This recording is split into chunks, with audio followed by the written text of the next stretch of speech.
Hi, this is Sam Barsh, and this is part one of me explaining how I approach playing keyboard bass. So, playing the bass as a keyboardist to me has always required having some fundamental idea of how things would actually work on a bass.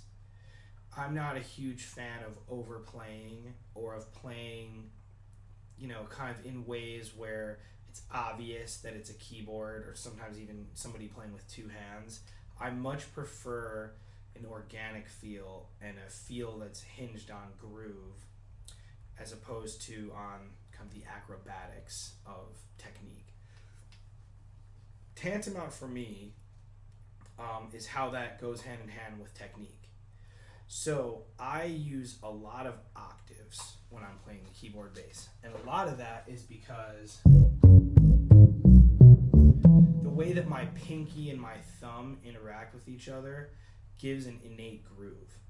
And there's something about leaning on the pinky, then going to the thumb and having one finger in the middle that gives me a bounce that I actually don't get when I play a keyboard bass with my right hand. Part of that's how I've probably developed technically, but again, like a lot of it is kind of for me how the pinky is at the bottom when you're playing with the left hand as opposed to the thumb being at the bottom when you're playing with the right hand. So in addition to octaves, I always use a lot of the fifth in between.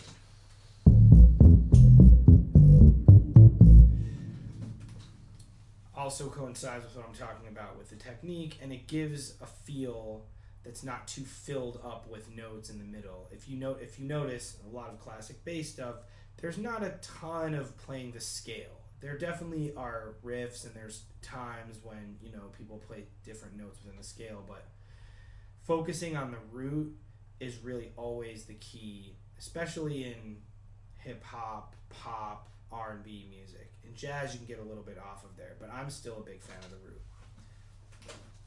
So now I'm going to demonstrate my strategy as I've explained in context of the song Your Prime, which I co-wrote and played on with artist Anderson .Paak.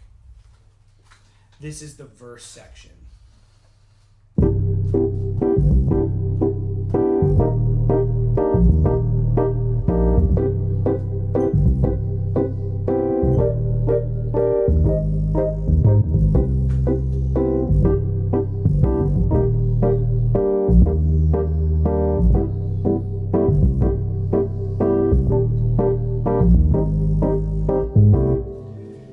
As you can see, I'm basically playing roots and fifths the whole time. But it really anchors the harmony, especially because the harmony moves around a lot. It's not required of me to do very much in order to fill out what's going on.